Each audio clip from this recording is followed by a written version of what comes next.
المزيد، وهذه صور مباشرة ننقلها لكم الآن مباشرة من هناك. ويبدو أننا اليوم في يوم حام في ظل ما يحدث من تطورات في الأقصى.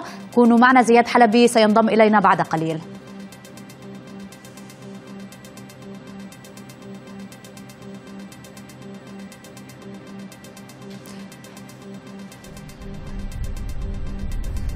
إذن لازلنا مشاهدينا نتابع هذه الصور المباشرة التي ننقلها لكم الآن من الأقصى بعد أن قامت إسرائيل برفع البوابات الإلكترونية فيما اعتبر بأنه انتصار لإصرار الفلسطينيين كافة وتوحدهم في عدم القبول بأي تغيير لأي إجراءات موجودة على الأقصى يمكن أن يعطي أي نوع من السيادة لقوات الاحتلال الإسرائيلي على هذه الأماكن المقدسة.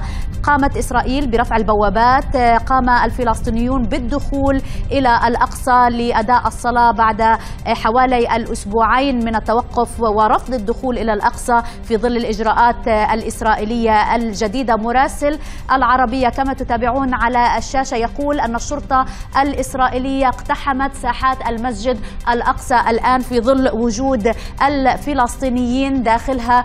طبعا كان الإعلان عن إمكانية الدخول إلى الأقصى ظهرا، ولكن كانت النداءات دائما لصلاة العصر كي يستطيع الجميع الوصول إلى الأقصى وأداء الصلاة هناك، وأن تكون صرخات تكبيرية خلال الدخول إلى الأقصى. طبعا الكثير من التعليقات جاءت حول ما يحدث وكيف أن نتنياهو الآن يتعرض إلى ضغوط كثيرة في الداخل الإسرائيلي بسبب ما قيل بأنه إخفاق في فرض السيطرة الإسرائيلية أو ما يرونه بأنه حاجة بالنسبة لهم في الأقصى. تراجع نتنياهو انتقد تماما من قبل الجانب الإسرائيلي، حتى الصحف الإسرائيلية أيضا اعتبرت بذلك كأنه هزيمة.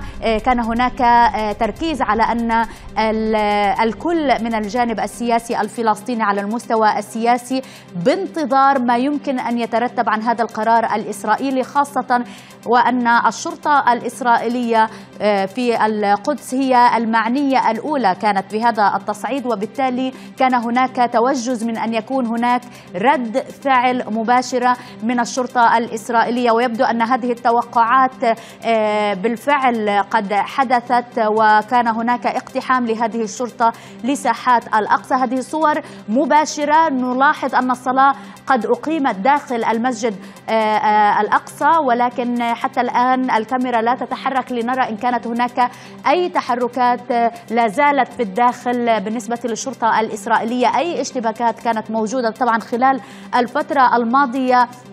كل المناطق الفلسطينية كانت تحت المجهر، مجهر قوات الاحتلال الإسرائيلي. كانت هناك عمليات اقتحام. أيضا اليوم كنا شاهدنا جميعا الصور التي أظهرت وصول قوات الاحتلال لهدم منزل، وطبعا هذه هي الإجراءات التي تتخذها دائما إسرائيل بحال تعرضت قوات الاحتلال لما تعتبره اعتداء من الفلسطينيين.